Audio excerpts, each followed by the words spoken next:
안녕하세요. 지구과학 읽어주는 유쌤입니다. 저희가 지난 4강에서는 지구의 중력장과 자기장에 대해서 자세하게 공부를 했었죠. 이번 5강부터는 광물에 대해서 공부를 해보도록 하겠습니다. 같은 이제 지질 파트지만 단원이 바뀌어서 아예 다른 내용이니까 새로운 마음으로 잘 집중해서 들어주시면 감사하겠습니다. 우선 광물에 대해서는 이번 주제처럼 물리적 성질에 대해서 한 강의를 하고요. 그 다음에는 이제 광학적 성질 그리고 평강현미경과 연관지어서 한 강의를 준비를 했습니다. 그래서 우선 물리적 성질을 이야기하기 전에 광물이 도대체 무엇이냐부터 이야기를 해야지 논의를 진행을 할 수 있을 것 같아요. 그래서 광물의 정의부터 우리가 확인을 해보도록 하겠습니다. 우선 광물의 정의는 좀 길어요. 한번 보겠습니다. 일정한 화학 조성과 규칙적인 결정 구조를 가지는 자연에서 산출되는 고체의 무기물이나 화합물, 이렇게 정의가 되어 있어요. 그래서 좀 긴데 왜 이거를 요약하지 않고 이렇게 다 썼냐면 여기 있는 내용들이 모두 포함이 되어야 광물이라고 할 수 있기 때문이에요. 물론 이제 이 중에서 조금 더 상대적으로 중요한 부분, 좀 덜 중요한 부분들이 있어서 제가 색깔을 좀 다르게 넣긴 했는데 이렇게 하면은 조금 정리하기가 좀 어렵죠. 그래서 제가 이걸 좀 잘라가지고 5개로 나눴습니다. 일단 첫 번째, 일정한 화학 조성을 가져야 된다. 다른 말로 일정한 비율을 갖는 거죠. 이게 이해를 돕기 위해서 예시로 석영을 갖고 왔는데 석영의 화학 조성은 SiO2예요. 이게 규소 하나랑 그다음에 산소 2개 이렇게 들어가 있고요. 만약에 이제 석영이다라고 하면은 항상 규소 하나, 산소 2개 이렇게 결합을 해가지고 나타나는 물질이다라는 게 정해져 있는 거죠. 다른 말로 하면은 이게 화학 조성이 정해져 있다는 거예요. 그러니까 석영인데 갑자기 Si 하나랑 O 3개가 만나서 생긴 석영이 하나가 있다. 말이 안 된다는 거죠. 그래서 광물이라고 한다면 일정한 화학 조성, 즉 어떠한 광물이다? 그러면 그것의 화학 조성은 이거다라고 정해질 수 있어야 한다는 겁니다. 그다음에 두 번째, 규칙적인 원자 배열을 갖고 있어야 돼요. 다른 말로는 기하학적인 원자 배열이라고 하는데요. 그러니까 화학 조성이 같다고 하더라도 어떤 원자들의 배열에 의해서 구조가 다를 수가 있거든요. 그래서 어떤 광물이다라고 하면은 이 광물의 원자 배열, 즉 구조도 항상 규칙적으로 나타나야 한다는 거죠. 같은 광물이 이제 다른 구조로 갖는다, 이건 굉장히 이상하다는 겁니다. 이건 광물일 수 없다, 이런 의미라고 보시면 돼요. 그다음에 세 번째, 무기 과정에 의해서 형성이 돼야 돼요. 보통 생물체가 들어가면 유기 과정이 되죠. 그래서 그렇지 않아야 된다. 네 번째, 균질한 결정질 고체여야 된다. 그러니까 결정을 가져야 되고 고체여야 한다는 게 기본적인 정의고요. 다섯 번째는 자연에서 만들어져야 한다. 이렇게 5가지를 모두 만족해야지 엄밀한 의미의 광물이 되는 겁니다. 자, 그런데 제가 1번하고 2번만 볼트체를 넣은 이유는 1번과 2번에 대해서는 예외되는 게 없어요. 모든 광물들은 1번과 2번은 절대적으로 만족을 합니다. 그런데 아주 드물게 대다수는 3, 4, 5번까지 모두 만족하지만 아주 드물게 3, 4, 5번 중에 1개 내지는 2개가 만족이 안 되는데 광물로 하기로 약속된 아이들이 좀 있어요. 뭐 예를 들면 생물의 작용에 의해서 만들어진 광물도 있습니다. 드물지만. 그리고 결정이 없는데 이것도 광물로 취급하는 것도 있고요. 수은 같은 경우에는 고체가 아니고 액체인데 얘도 광물로 칩니다. 그래서 드물지만 예외적으로 인정이 되는 애들이 3번, 4번, 5번 조건이라고 볼 수가 있어요. 그래서 뭐 엄밀하게 따지면 3, 4, 5번 중에 한두 개를 만족하지 못하면 이걸 준광물이라고도 부르는데 우리가 고등학교 때는 그런 개념을 쓰지 않습니다. 그리고 준광물도 좀 넓은 의미에서는 어차피 광물이기 때문에 우리는 고등학교 때 이 1번부터 5번까지 정리해놓은 요 내용을 모두 만족해야 광물이다. 이게 기본적인 정의고 일부 드물게 3, 4, 5번에 해당되는 정의에서는 만족하지 않지만 광물로 인정하기로 약속된 것들이 있다 정도로 정리해 볼 수 있을 것 같습니다. 이 그림은 암염의 결정 구조를 보여주는 거고요. 광물의 X선을 통과시켰을 때 규칙적인 전무늬가 나타나는데 이걸 통해 광물을 이루는 원자들의 배열이 규칙적이다. 이거를 알게 됐다는 거예요. 자, 예를 들어서 오래된 수도관 내부에 침전물이 있었어요. 그럼 이거는 우리가 광물이라고 할 수 있느냐? 자, 이 침전물은 방해석 성분이라고 보면 뭐 화학 조성이나 규칙적인 원자 배열은 뭐 가능할 수도 있겠다 싶죠. 하지만 무엇 때문에 광물이 안 되느냐면은 이것은 자연에서 산출되지 않았습니다. 오래된 수도관, 오래되었지만 수도관 자체가 인간이 설치한 인위적인 어떤 곳이잖아요. 그래서 이거를 자연 상태에서 산출됐다라고 보기 어렵다는 거고, 그래서 이 경우에는 이거를 광물이라고 취급하지 않습니다. 그래서 사실 어떠한 상황에서 어떠한 것이 정말 광물이냐 아니냐를 판단하는 거는 좀 예외적인 거로 들어가게 되면은 굉장히 복잡하고 어려울 수가 있습니다. 하지만 우리가 원칙적인 거 안에서 우리가 판단할 수 있는 거는 좀 판단해 보는 그런 연습들은 해볼 필요가 있으실 것 같아요. 자, 그렇게 해서 정의된 광물은요, 좀 분류를 좀 해보죠. 여기 표에 원소 광물부터 할로제나 광물까지 쭉 나와 있어요. 하지만 여기 있는 광물의 어떤 분류 이름을 여러분들이 다 일일이 다 외울 필요는 없습니다. 저희가 고등학교 때 강조하는 건 뭐냐면, 광물의 분류가 어떻게 되느냐? 바로 음이온의 종류에 따라서 광물을 분류하는 게 가장 보편적인 방법이라는 거예요. 그래서 원소 광물은 광물에 포함된 음이온이 없습니다. 왜냐하면 하나의 원소로만 이루어져 있기 때문에. 그 다음에 규산형 광물은 SiO4, 탄산형 광물은 CO3, 뭐 이런 식으로 되어 있다는 거죠. 그래서 뭐 여기 표에 있는 것처럼 원소 광물, 규산형 광물, 탄산형 광물, 산화 광물 이것들을 종류별로 막 정리해서 이러한 것들이 있구나라는 거를 일일이 외우지는 않으셔도 돼요. 다만 광물의 분류는 음이온에 따라서 분류를 한다는 것과 아주 대표적인 거는 사실 우리가 많이 쓰는 거는 규산형 광물을 우리가 고등학교 때 집중적으로 배우게 되고요. 나머지 것들은 그렇게 자세하게 배우진 않지만 뭐 원소 광물이나 탄산형 광물 정도는 상식적인 수준에서 여러분들이 알아두시면 좋을 것 같습니다. 그래서 이런 식으로 우리가 확인을 해보면 2016년 현재 약 5,100여 개의 공인된 광물 수가 있어요. 그래서 이런 것들을 이렇게 분류를 해볼 수 있다. 자, 그럼 우리는 뭘 자세하게 배울 거냐? 광물이 워낙 많기 때문에 일일이 다 할 수가 없어요. 일단 첫 번째 중요한 거는 바로 조암 광물이라는 거예요. 조암 광물이라는 거는 우리가 살고 있는 지표 부근이 바로 지각이죠. 지각의 95% 이상을 이루고 있는 20여 종의 광물을 우리는 조암 광물이라고 부릅니다. 보통 조암 광물은 한 88가지 정도 원소로 되어 있어요. 그런데 이 중에서 지각의 가장 풍부한 8가지의 원소를 우리는 지각 구성의 8대 원소 혹은 지각의 8대 원소라고 부릅니다. 오씨, 알페, 카나, 크마 이렇게 해가지고 이야기를 했고 사실 중학교 때 한 번은 나왔던 얘기예요. 하지만 오래됐기 때문에 여러분들이 기억을 떠올리기 위해서 다시 한번 넣습니다. 그래서 꼭 이 8가지는 알아두시면 되고요. 그런데 이 8가지가 약 지각의 98% 정도 질량비를 차지를 하는데 잘 보시면 그 중에서도 산소와 규소가 대부분을 차지해요. 이 산소와 규소가 약 74%를 차지하고 있습니다. 뭐 몇 퍼센트를 차지한다 이건 중요하지 않지만 순서 누가 제일 많냐? 산소와 규소가 가장 많은 비율을 차지하고 있다 정도는 여러분들이 꼭 알아두셔야 합니다. 그래서 가장 많으니까 이 산소와 규소가 결합을 한다면 당연히 이 결합으로 만들어진 광물이 비율이 가장 높을 것으로 예상해 볼 수가 있겠죠. 그래서 산소와 규소가 결합해서 만들어진 광물을 우리는 규산염 광물이라고 부릅니다. 그래서 고등학교 때는 이 규산염 광물이 사실 광물의 대부분의 이야기를 차지합니다. 그래서 규산염 광물은 조암 광물의 무려 92%를 차지해요. 그러니까 거의 다라고 볼 수 있죠. 그래서 조암 광물을 어떻게 구분을 하냐면 규산염 광물과 비규산염 광물로 구분을 하고요. 규산염 광물은 특징이 산소와 규소를 갖고 있는 기본적인 구조를 갖고 있다면 비규산염 광물은 뭐다?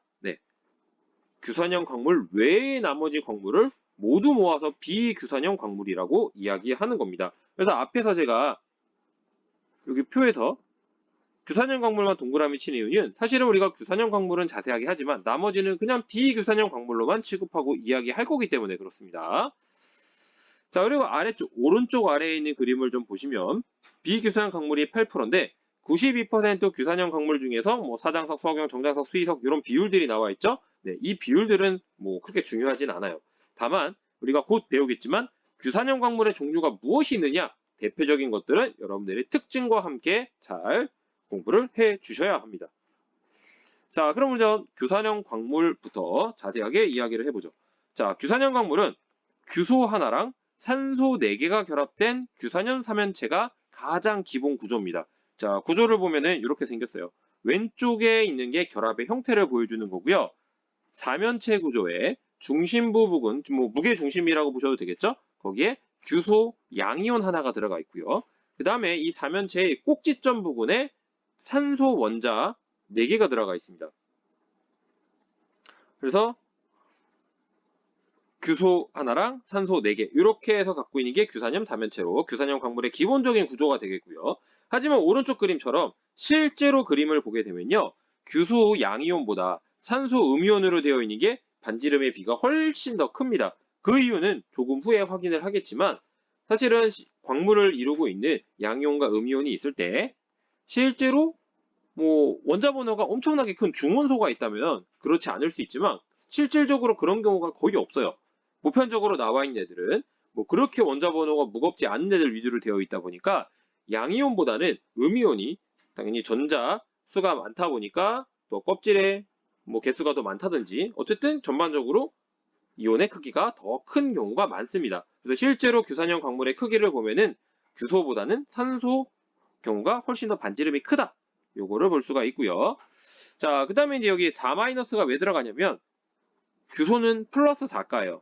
그래서 플러스 4가가 한 개 있는 경우죠. 그 다음에 산소는 마이너스 2가인데 얘가 4개가 있죠. 그래서 계산해보면 4 빼기 8, 즉 마이너스 4. 그래서 여기 4 마이너스 이렇게 들어갑니다. 자, 그러면 이제 이게 기본 구조라고 했는데 그러면 실질적으로 규산염 광물의 종류가 엄청나게 많은데 어떤 차이 때문에 달라지느냐? 일단 기본적으로 사면체 바깥에 있는 산소들이 있죠. 이것들이 다른 사면체의 산소들과 공유결합을 해요. 그런데 어떤 구조에 따라서 공유결합을 하는 개수가 다릅니다. 아예 안 하는 경우도 있고요. 4개가 다 하는 경우도 있고요. 그래서 그런 공유결합하는 개수에 따라서 그 다음에 또 한 가지 차이는 규산염 사면체끼리만 결합을 하지 않고요. 중간중간에 여러 다양한 양이온들이 끼게 해요. 그러면 그 양이온과 산소는요. 공유결합이 아니라 이온 결합을 하게 되죠. 그러면 어떤 양이온이 어느 위치에 들어왔냐에 따라서 또 규산염 광물의 종류가 달라지는 겁니다. 그래서 규산염 광물의 종류가 워낙 많은 이유는 두 가지 변수가 있는 거예요. 다면체 안에 있는 산소들의 공유결합의 개수, 어떻게 결합을 하고 있느냐 요거랑 그 다음에 양이온하고 어떤 양이온 혹은 어떤 양이온이 어떤 위치에서 결합을 하고 있는지 요 두 가지 변수에 의해서 규산염 광물의 종류가 결정이 됩니다. 그래서 결합 방법에 따라서 독립형, 단사슬, 복사슬, 판상, 망상 이렇게 5가지로 구분을 해요. 물론 이제 실제로 5개보다 더 많거든요. 근데 고등학교 교육과정에서는 이 5가지만 다룹니다. 그래서 여러분 다른 건 모르시고 5가지만 정확하게 아시면 돼요. 자, 그러면 이제 규산염 광물을 왜 다면체 구조를 갖게 되는지를 한번 확인해 보겠습니다. 여기 그림처럼 산소 이온이 있고요. 나머지는 다 양이온인데 전반적으로 크기를 대략 보면은 산소 음이온이 훨씬 더 크단 말이에요. 그래서 중심부에 있는 양이온보다 주변에 있는 음이온이 큰 경향이 많은데 실제로 여러 가지 광물들, 규산염 광물뿐 아니라 여러 가지 광물들의 기본적인 구조는 뭐 때문에 생기느냐? 이온 반지름의 비에 의해서 결정이 됩니다. 그래서 양이온을 둘러싸는 음이온의 개수를 고려를 해서 이온 반지름 비의 크기를 정할 수 있어요. 자, 근데 여기서 양이온을 RA로 쓸 거고요. 음이온을 RX라고 쓸 겁니다. 그럼 한번 확인을 해보죠. 자, 일단 양이온과 음이온의 크기가 거의 같은 경우부터 한번 생각을 해볼게요. 왜냐하면 양이온의 크기가 좀 상대적으로 좀 크다면 음이온의 크기랑 거의 비슷할 수도 있거든요. 그래서 여기부터 시작을 하면 자, 안정한 개수 몇 개냐 보게 되면 이렇게 할 수 있어요. 자, 양이온의 반지름으로 하는 원주의 길이가 2πRA가 되겠죠. 그러니까 파이가 3.14니까 약 6.28. 그러니까 약 6개의 음이온이 하나의 평면 안에 붙을 수가 있습니다. 그리고 위하고 아래에 각각 3개씩 더 붙기 때문에 총 12개가 안정적으로 이렇게 붙을 수가 있어요. 크기가 같다면. 물론 이제 왼쪽과 오른쪽 그림은 조금 다른 그림이 있는데 이 두 개가 왜 다른지는 우리가 교육과정상에서 얘기할 필요가 없는 거기 때문에 언급하지 않겠습니다. 어쨌든 중요한 것보다 양이온과 음이온의 크기가 거의 같으면 하나의 양이온에 음이온 12개가 붙었을 때 안정한 구조를 갖는다. 이게 이제 중요한 포인트가 되겠어요. 자, 만약에 양이온의 크기가 이거보다 조금 작아졌어요. 그럼 음이온이 좀 더 큰 거죠. 그러면 2차원 평면상에 6개의 음이온이 안정적으로 붙어있기 어려워요. 그러면 만약에 5개라고 생각을 하면 어떻게 되죠? 5개인 경우에는 전화분포가 비대칭이죠. 이 대칭적으로 나타나야 안정적인 구조를 갖는데 홀수다 보니까 이게 대칭이 되지 않아요. 그래서 결국에는 4개가 됩니다. 그래서 음이온이 4개씩 갖는데 위아래 2계층으로 이루어진 형태, 즉 정유면체 형태가 안정적인 형태가 되는 거죠. 그래서 총 8개가 들어가는 겁니다. 그래서 그림을 보시면 이런 식의 모양을 갖는 거죠. 총 8개, 이렇게 8개, 가운데 양이온이 하나 있습니다. 자, 그래서 이거를 좀 쉽게 우리가 생각하기 위해서 각 이온의 중심을 꼭지점으로 하는 이런 정육면체 형태를 제가 그려봤어요. 그리고 여기 A, B 방향으로 단면으로 잘랐습니다. 자, 그럼 우리가 이제 확인을 하기 위해서 자, 여기가 C, 여기가 D라고 한번 해보죠. 그러면 여기가 C고 여기가 D입니다.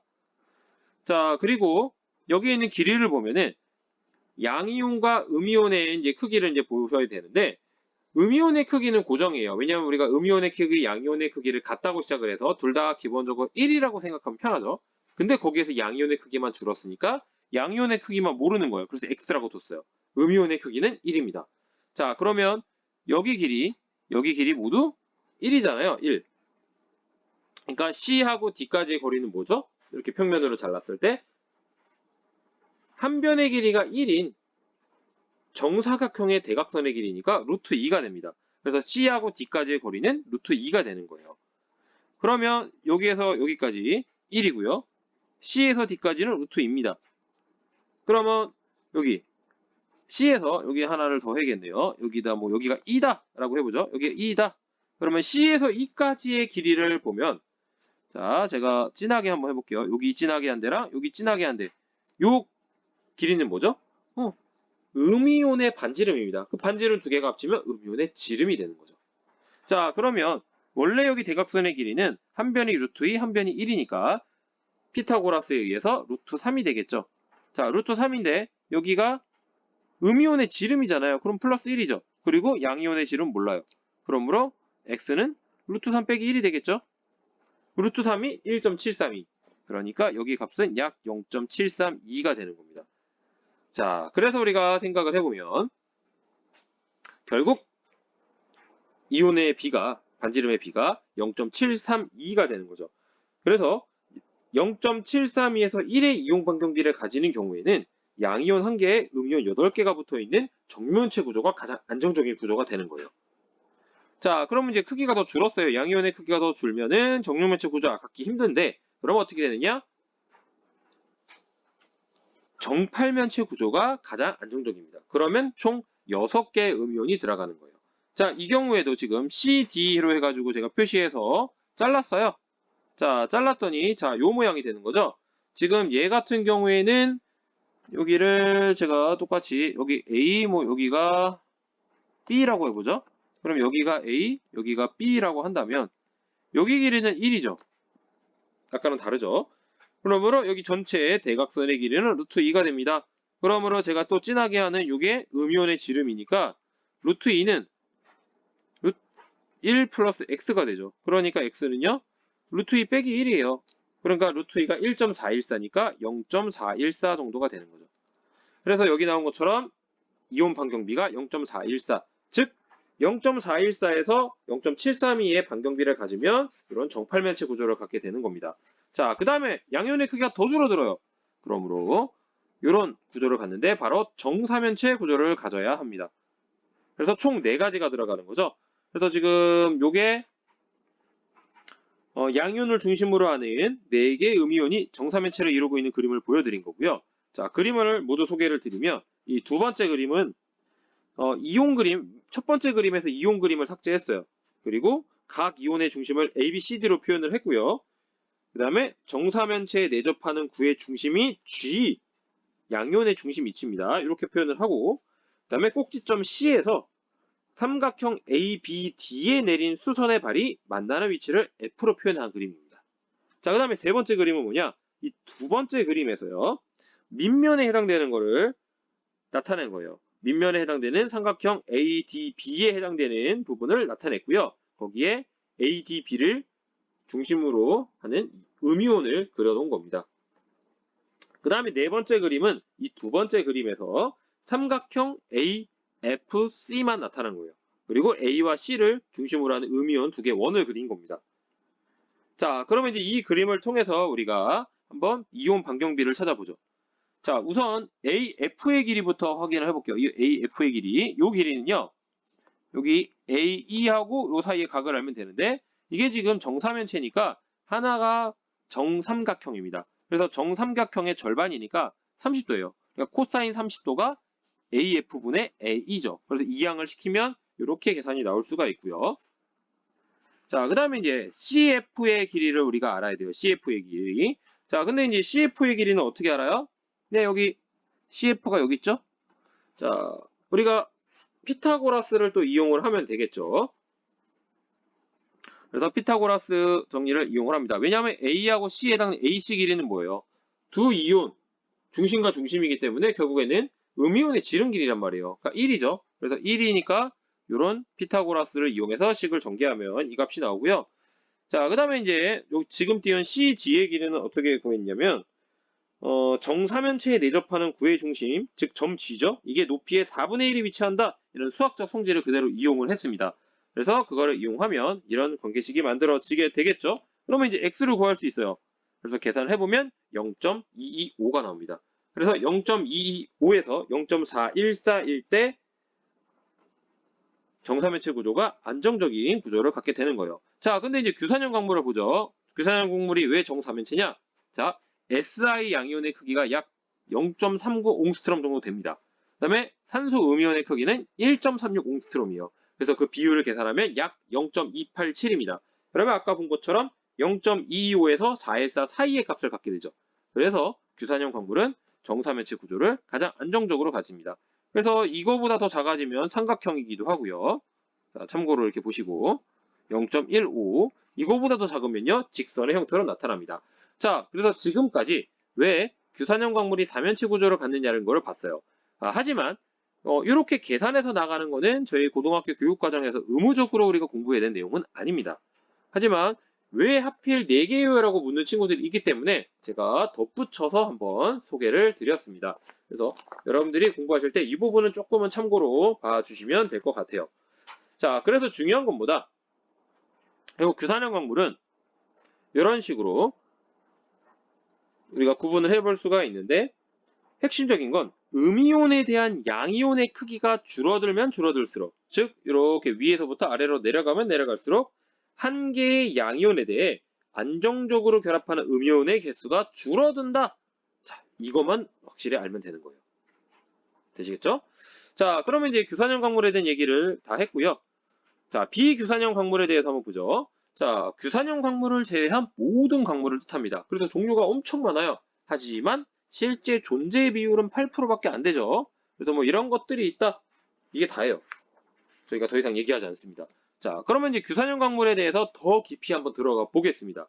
자, 규산형 광물에 대해서 우리가 아까 5가지의 종류가 있다 그랬어요. 산소가 어떻게 다른 산소하고 공유합하는지에 따라서 5가지로 나누는데 첫 번째가 바로 독립형입니다. 독립형은 규소 하나에 산소 4개가 붙어요. 그러니까 Si 대 O의 비율이 1대 4입니다. 자, 그런데 얘네들은 왜 1대 4가 되냐면 사면체 구조 하나가 기본 단위이다 보니까 공유결합을 하지 않아요. 그래서 1대 4예요. 그러면 밑에 쓰면 사면체 내 앞으로 각 페이지에 쓸 때 사면체 내라는 말을 생략을 할게요. 산소 공유 결합 개수는 0개입니다. 0개. 하나도 공유 결합을 하지 않아요. 그리고 이제 여기에 대해서 또 중요하게 알아셔야 되는 거는 바로 요거 이름입니다. 가장 대표적인 광물의 이름, 그러니까 독립형 구조로 가는 가장 대표적인 광물의 이름 바로 감람석입니다. 감람석. 여기 화학식이 있죠? 화학식은 중요하지 않습니다. 참고로만 보시면 돼요. 그래서 여러분들이 여기서 알 거는 규산형 광물의 결합 구조는 총 5가지다라는 거. 그럼 각각에 대해서 뭘 알아야 돼요? 규소와 산소의 결합비 첫 번째. 이게 첫 번째고요. 두 번째, 그러면 여기 산소 공유 결합 개수 몇 개냐? 1개죠. 그 다음에 대표적인 광물 뭐냐? 이렇게 3가지를 각 결합 구조에 대해서 여러분들이 기억을 해주시면 됩니다. 자, 그럼 다음 거 보죠. 두 번째는요, 바로 단사슬이에요. 단사슬. 단사슬의 구조는 이렇게 생겼습니다. 사면체 구조가 있는데 어떻게 봐요? 이렇게 약간 왔다 갔다 하는 것 같지만 하나의 사슬처럼 길게 연결이 돼 있어요. 이게 단사슬 구조고요. 단사슬 구조의 결합비를 한번 찾아보겠습니다. 여기에서의 기본적인 단위는 이렇게 하나를 잘라서 보면 돼요. 그러면 사면체 하나의 중심에 SI가 하나가 있죠? 그러니까 SI 대 O는 사실 SI 몇 개예요? 2개죠, 2개. 사면체 2개니까. 그 다음에 이제 산소를 세보죠. 1개, 2개, 3개, 4개, 5개, 6개, 7개. 오, 이렇게 돼버리네요. 그럼 굉장히 이상하잖아요. 자, 그래서 여러분들이 그냥 막 세면은 큰일이 나죠. 자, 그래서 여러분들이 이해를 돕기 위해서 제가 이렇게 잘라볼게요. 그래야 직관적으로 잘 보이죠. 다시 한번 체크하겠습니다. 하나, 둘, 셋, 넷, 다섯. 자, 지금 제가 체크한 산소는요. 다른 것과 공결합을 하지 않아요. 그죠? 하지만 제가 라면줄을 그어보죠. 이렇게 라면줄을 그은 산소는요. 위와 아래의 삼면체에 각각 공유결합을 하고 있어요. 그래서 공유결합을 하는 녀석은 0.5개로 계산을 합니다. 그러니까 0.5개인 녀석이 2개가 있죠. 그러니까 총 5개하고 공결합하는 거 2개. 그래서 6개가 들어갑니다. 그래서 약분을 하면 Si 대 O의 비율은 1대 3입니다. 자, 여러분들이 구조 그림만 있다면 계산할 수 있겠죠. 그래서 1대 3이고요. 사면체 내에 산소 공유 결합 개수 몇 개죠, 몇 개? 제가 이미 표시를 했죠. 여기서 질문하는 건 뭐예요? 사면체 하나에 대해서죠. 사면체 하나에 대해서는 공유 결합하고 있는 게 누구예요? 제가 색깔을 다르게 넣어볼게요. 바로 제가 여기에서 확인해 보겠습니다. 그러면 사면체에서 공유 결합하고 있는 애는 얘하고요. 얘가 공유 결합을 하고 있죠. 그래서 총 2개입니다. 2개. 자, 그 다음에 대표적인 광물이 뭐예요? 바로 휘석입니다. 휘석. 마찬가지로 화학식은 필요 없고요. 광물의 이름을 알아야 됩니다. 단사슬은 Si 대 O의 비율은 1대 3, 공유결합의 수는 2개, 광물은 휘석이다. 자, 세 번째, 복사슬입니다. 복사슬. 자, 복사슬은요, 이름에서 알 수 있듯이 사슬 구조가 중복되어 있다는 소리. 그래서 단사슬은 라인이 하나, 사슬 구조가 하나라면 복사슬은 사슬 구조가 2개가 같이 움직입니다. 그래서 이런 식의 모양을 갖는데 연결해 보면은 얘는 이렇게 돼 있죠. 이 모양이 해서 연결되는 거고 얘도 이렇게 가는데 이 구조가 여기 각각의 위치에서 연결이 돼 있습니다. 그래서 이거를 우리가 복사슬이라고 부르는 거예요. 자, 그럼 여기에서도 우리가 기본적인 개수를 세볼게요. 자, 여기에서의 기본 수는요. 여기 제가 빨간색으로 한 데서 셉니다. 그러면 총 SI가 4개가 있죠? 다면체가 4개니까. 그 다음에 산소를 세보죠. 짠. 몇 개요? 하나, 둘, 셋, 넷, 다섯, 일곱, 여덟, 9개. 9개가 있고요. 그 다음에 제가 라면줄 그은 이 부분이 바로 공유결합을 하고 있어서 총 4개니까 개수로는 2개가 추가되죠. 그러므로 4대 11이 되는 겁니다. 자, 그 다음에 헷갈리니까 제가 다시 지울게요. 그러면 하나의 사면체 내에서 공유결합을 하는 개수를 한번 체크를 해볼게요. 일단 여기 제가 빨간색으로 한 데서 체크를 해보니까 얘도 공유결합, 얘도 공유결합, 얘도 공유결합. 총 3개가 있죠? 그럼 다가 또 색깔을 바꿔서 여기에서 공유결합하는 애를 찾아보면요. 여기는 하나, 2개. 2개밖에 없습니다. 그래서 공유결합수가 여기 복사슬에는요. 2개 혹은 3개입니다. 이 2개 혹은 3개가 계속해서 반복이 돼요. 자, 그 다음에 이제 광물은 누구예요? 대표적인 광물 나와라. 각섬석입니다. 마찬가지로 화학식은 필요 없고요. 각섬석입니다.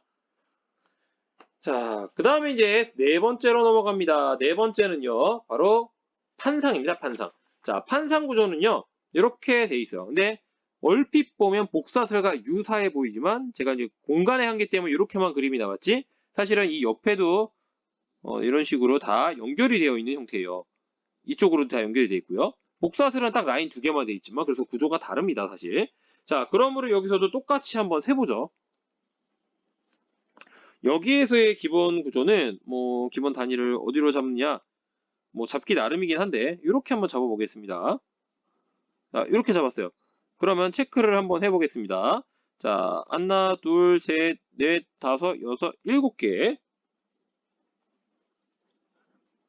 맞죠? 네, 7개. 7개는 공유결합을 하지 않았어요. 자, 그런데 자, 제가 밑줄 끊는 요 녀석들은 다 공유결합하고 있죠. 공유결합을 하고 있는 애가 6개. 그러니까 총 개수는 3개가 되겠죠. 그러므로 얘는 4대 10이 되는 겁니다. 자, 4대 10인데 약분을 하겠죠, 당연히. 그래서 2대 5로 판상 구조는 B를 갖고 있어요. 그럼 공유결합의 개수는 다른 데서 한번 확인해 보죠. 여러분 헷갈리니까. 자, 이렇게 지워놓고 좀 깨끗한 상태에서 여기서 한번 확인해 볼까요? 다 있는 데가 좋으니까 여기서 한번 확인해 보죠. 여기에서 자, 공유결합은 몇 개 하고 있느냐? 여기도 공유결합, 여기도 공유결합, 여기도 공유결합. 총 3개를 하고 있습니다. 공유는 3개죠. 하나의 삼면체 내에서는 산소의 공유결합 수는 총 3가지입니다. 자, 이렇게 대표적인 애가 바로 흑음모입니다. 흑음모. 자, 그 다음에 마지막 5번째 바로 망상이고요. 망상은요, 쉽게 얘기하면은 모든 산소가 다 공유결합을 합니다. 그래서 공유가 4개예요. 그러므로 모든 산소가 공유결합을 하니까 B는 1대2가 되겠죠. 그리고 대표적인 거는 바로 석영이 되겠습니다. 자, 그래서 이렇게 정리를 했는데요. 중요한 거는 이 5가지 결합 구조에서의 일반적인 특징이 뭐냐? 마그마 내에서 광물이 정출될 때 독립형 구조에서 망상형 구조 순서대로 정출이 됩니다. 먼저 정출되는 게 독립형이고 나중에 망상형이라는 거예요. 그런데 특징을 보시면 SI랑 O랑 그 B를 볼게요. 그러니까 SI를 기준으로 해서 SI분의 5 이런 식으로 B의 값을 우리가 확인을 한다면 어떻게 되죠? 점점점 작아진다는 걸 의미합니다. 그러니까 독립형에서 망상형으로 올수록 SI분의 5의 값은 점점 작아집니다. 이게 작아진다는 건 무슨 말이에요? 산소 공유결합의 개수가 점점 많아진다는 거고요. 산소 공유결합은 이온 결합에 비해서 훨씬 더 단단한 결합이기 때문에 규산연 삼연체 사이의 결합이 더욱더 단단해진다는 것을 의미하는 겁니다. 이게 가장 중요한 포인트가 되겠습니다. 그래서 지금 봤던 거를 표로 정리를 했어요. 자, 각각의 구조 이름 여러분 꼭 외우셔야 되고요. 기본적인 의미와 뭐 나와 있는데 이거는 이렇게 식으로 나와 있는 걸 외우기보다는 몇 대 몇인 거를 기억을 하시면 돼요. 내가 못 외우겠다. 사실은 과학은 외우는 게 아니기 때문에 구조 그림을 이용을 해서 직접적으로 세우시는 게 가장 좋고요. 뭐 내가 구조를 가지고 하기가 좀 어렵다 그러면 일단은 외우셔야 돼요. 이거는. 자, 그렇게 해놓고 특징을 보면은 뭐라고 되어 있어요? 공유결합 개수들이 다 나와 있죠. 독립형은 없어요. 단사슬은요 2개, 복사슬은 2개와 3개가 반복이고요. 판상은 3개, 망상은 4개입니다. 그러니까 전체적으로 독립형에서 망상으로 갈수록 공유결합하는 산소의 수가 점점 늘어나고 있다. 그 다음에 대표적인 광물들 여기 감담석, 휘석, 각섬석, 운모 그 다음에 여기서는 석영과 장석이지만 장석보다는 석영을 여러분들이 선택을 해서 이렇게 외워주시면 됩니다. 그래야 각 구조에 대한 어떤 대표적인 광물들을 우리가 이야기할 수 있게 되고요. 그래서 요거를 표를 보시고 여러분들이 빈칸을 놓고도 채울 수 있으면 여러분들이 이 내용을 다 아는 겁니다. 그 정도 수준이 될 때까지 여러분이 공부를 해주시면 돼요. 자, 그러면 사실은 여기까지는 우리가 아주 중요하게 배워야 되는 규산형 광물에 대해서 이야기를 한 거고요. 물리적 성질에 대해서 남은 시간 동안 정리를 해보도록 하겠습니다. 그런데 이제 물리적 성질은 사실은 여러분들이 중학교 때 다 들었던 내용을 다시 한번 반복되는 내용들이 많습니다. 100%는 아니더라도. 그래서 배우지 않았던 내용들만 조금 설명을 드리고요. 나머지들은 좀 간단하게 소개를 하고 넘어가는 식으로 하겠습니다. 자, 우선 결정형이라는 게 있어요. 자, 결정형이라는 건 광물을 이루고 있는 원자나 이온들의 규칙적 배열에 의해서 외부 형태를 아주 독특하게 이루고 있는 겁니다. 그러니까 어떤 광물의 결정형이다. 그러면 그 광물만의 독특한 외부 형태를 갖고 있다는 거예요. 자, 그래서 결정을 3요소라고 부르는 결정형의 가장 중요 요소인데 결정면, 능, 우각 이렇게 3가지고요. 이 이름은 알고 계셔야 되는데 사실은 안타까운 게 이름을 이렇게 만들어져 있기 때문에 외우셔야 되지만 약간 수학의 관점에서 보면요. 결정면은 뭐냐면 그냥 면입니다. 우각은요. 꼭지점이에요. 능은요. 모서리입니다. 그래서 이렇게 면과 꼭지점과 모서리에 의해서 결정형이 나타내어진다라고 생각을 해주시면 되고 다만 용어가 결정면, 능, 우각으로 되어 있다는 거예요. 자, 그 다음에 이제 중요한 포인트는 면각 일정의 법칙이라는 게 있습니다. 자, 이게 무슨 소리냐면 같은 광물이라고 해도 내가 육안으로 이걸 봤을 때 외형은 다르게 보일 수 있어요. 왜냐면 광물이 만들어질 때 환경이 다 다르죠. 조건이 달라요. 그러니까 결정이 충분히 잘 성정하는 경우가 있는가 하면 그렇지 못한 경우도 있기 때문에 이런 경우에는 외형이 다 다른데 만약에 걔네들을 좀 깨트려가지고 내부에 있는 구조를 볼 수 있다면 그 내부 구조는 두 결정면이 만나서 이루는 각도가 항상 일정하다는 거예요. 같은 광물이라면. 이게 면각 일정의 법칙입니다.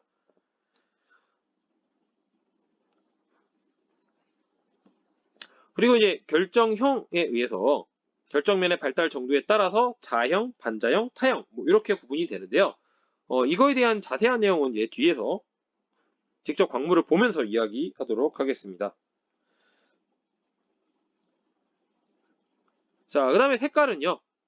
고유의 화학 조성과 결정 구조로 인해서 서로 다른 파장의 빛을 선택적으로 흡수하거나 반사해서 나타나는 거고요. 아주 드물게 미량의 불순물에 의해서 색이 만들어지기도 합니다.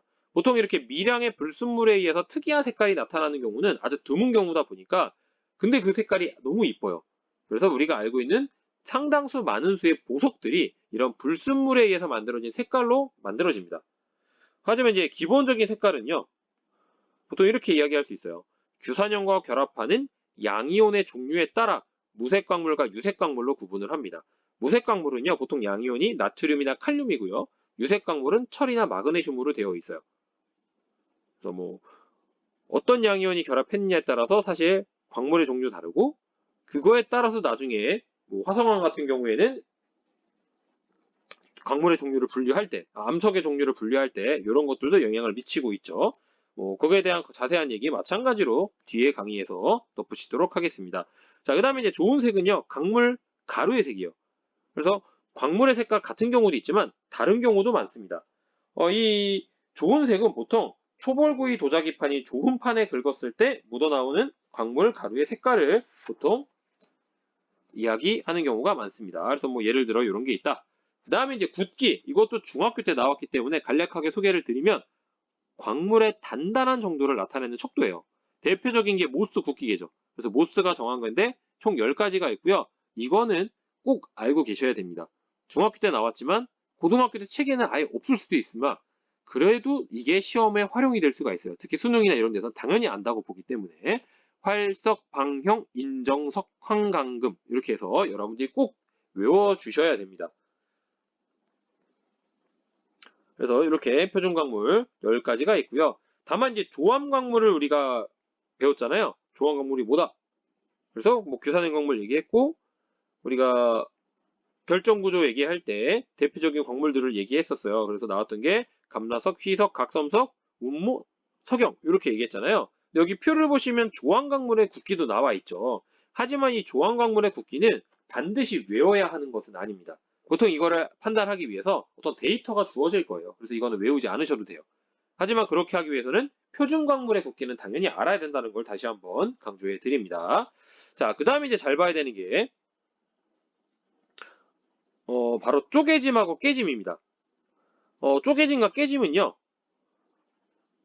좀 비교해서 같이 보도록 할게요.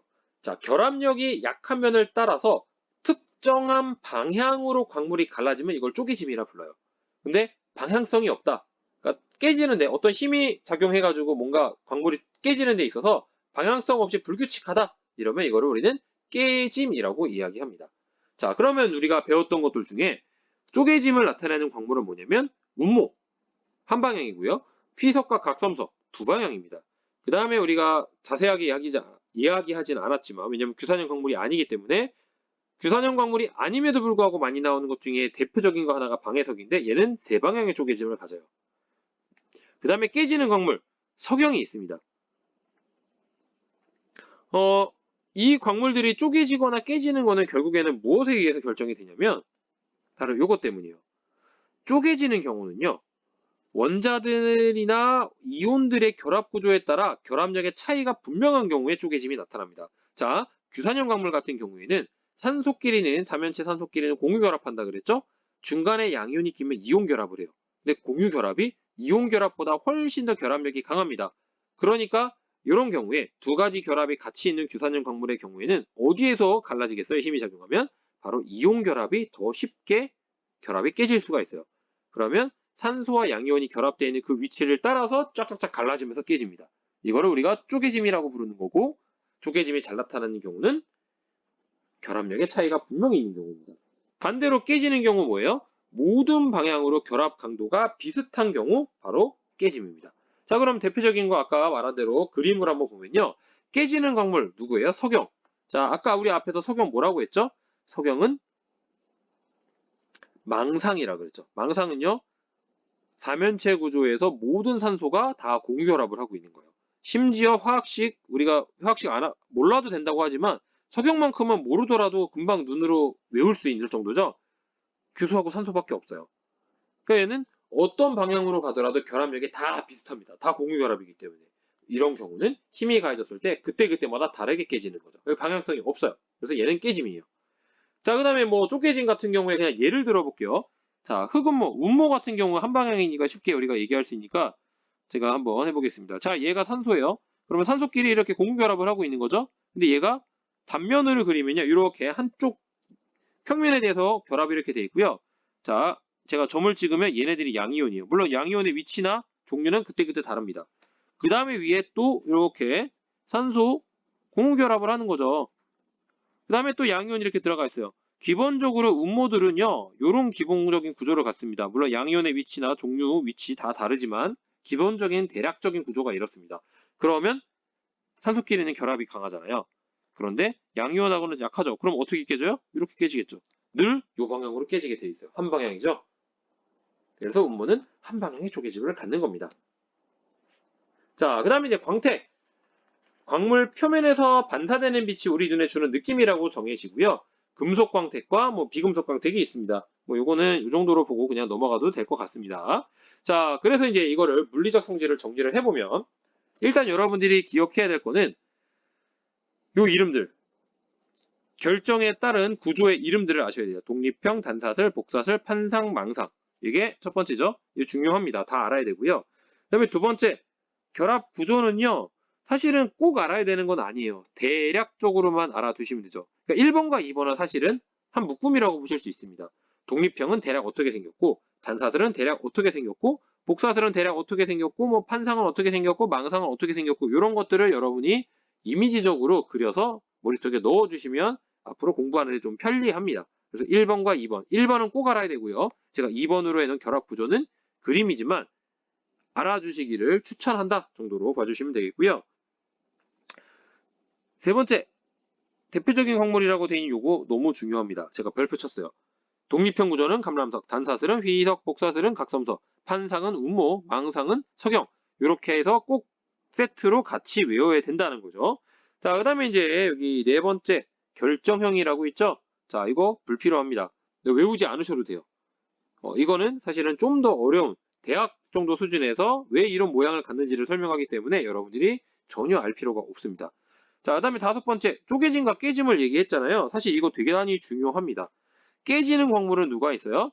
바로 여기 독립형과 망상입니다. 독립형은 대중이 없어요. 왜냐하면 기본적으로 공유결합 자체를 안 하기 때문에 여기저기 결합들이 어디서 깨질지 알 수 없는 경우고요. 망상은 아까 제가 예를 들었죠. 석영.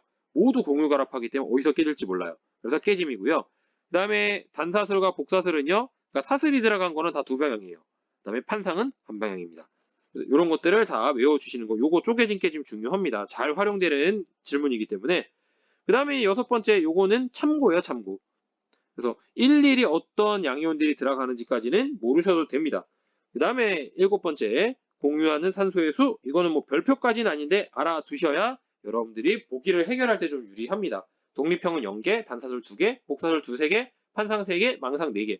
이거를 일일이 노가다로 외우면 너무 어렵기 때문에 여기 결합 구조를 제가 이미지 해가지고 알고 있으면 좋다고 하는 이유가 이것 때문이에요. 이 삼면체에서 공유하는 산소의 수를 사실은 이미지를 갖고 있으면 외우지 않아도 금방 알 수가 있거든요. 그리고 SI랑 O의 비율도 결합 구조 이미지를 갖고 있으면 여러분들이 외우지 않아도 사실은 찾아낼 수가 있습니다. 만약에 여러분들이 너무 나는 이 이미지를 떠올리기 힘들다? 예, 그러면 적어도 외워놓으셔야 돼요. 자, 여기까지가 광물의 물리적 성질까지 이야기가 되겠습니다. 그래서 오늘은 규산형 광물과 광물의 물리적 성질을 모두 이야기했기 때문에 좀 시간이 길었는데요. 긴 시간 동안 공부하신다고 수고 많으셨고요. 다음 시간에는 광물의 광학적 성질하고 바로 평강현미경 사용에 관련된 강의를 진행을 해보도록 하겠습니다. 네, 감사합니다.